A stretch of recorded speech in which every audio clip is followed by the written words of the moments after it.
I mean, it's interesting you say that, just broadly speaking then about the elections as we sort of close up. Parliament's coming to a close, there'll be a time now where different political parties lobby and kind of canvass for voters.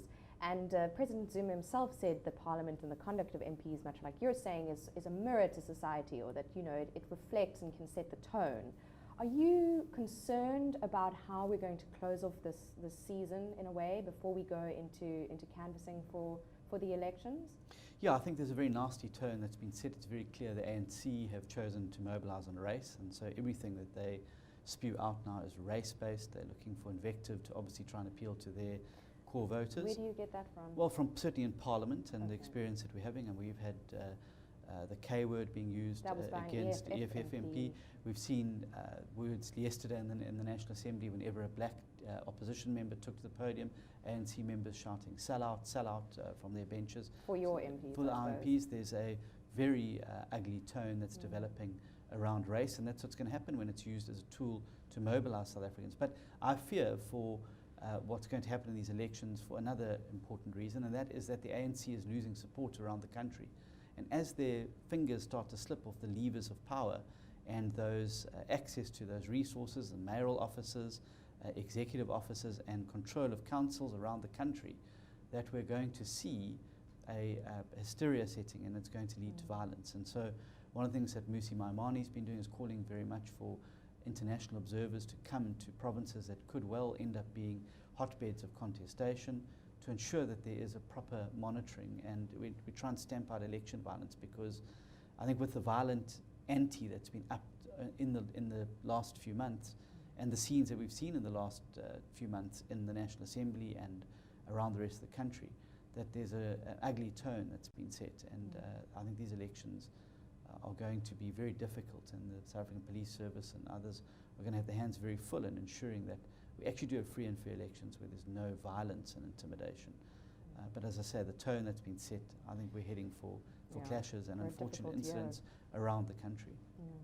Before you go, on the issue of National Treasury and some of the comments and issues that we've had around that, where is the DA in terms of keeping tabs on things with Praveen Gordhan and the rumours of arrest and all the rest of it? Well, I think that the problems that we're seeing around Mr. Gordhan, and let me say at the outset, we are fully supportive of his efforts to prevent the ratings downgrade, to junk status in South Africa. You're just giving ammunition to people who don't like Praveen Gordhan in the ANC by giving him your DA stamp of approval. No, well, I think that it's important that investors know that the opposition are behind his efforts. The problem is that Mr. Gordhan's own party is not united behind him, and the efforts that you're seeing by the Hawks and others to intimidate Mr. Gordhan are being driven by factions within his own party who are very concerned that he is now putting a handbrake on their unbridled expenditure and access to state funds, because he's realized that we can't continue spending money that we don't have. So we support his austerity measures. We were not in support of his budget because we believe there are significant items of fat there that we could cut, and we put forward areas where we thought that cuts could be made and then redirected to areas like student funding, areas like basic service delivery, areas like basic grants, where it actually can make a difference, and cut the fat in government departments and stop government spending money on itself and spending more money on the people of South Africa. Yeah, that was the budget vote that happened, I think, earlier this week. 64 votes against, 212 votes for, so it went through, but you opposed it based on the expenditure kind of hemorrhaging funds in government. Are we bloated? Is it too much? Absolutely. Well, I think there's far too much money spent by government on itself. I mean, I think that this procurement of this new jet for the president, we've seen this huge amount of money being spent on the president's private homestead, cars for ministers, huge expense of overseas travel, Parliament itself, the Secretary of Parliament staying at a hotel with his colleagues for 170,000 Rand. I mean, this is all money that we could be saving. Costs could be affected. So we believe that while Mr.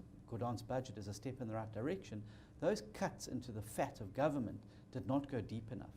And I really don't think it's correct that government keeps telling citizens to ride this tough wave out, to tighten their belts, when it's not prepared to lead from the front and do it properly and in a meaningful way. Are your administrations doing that?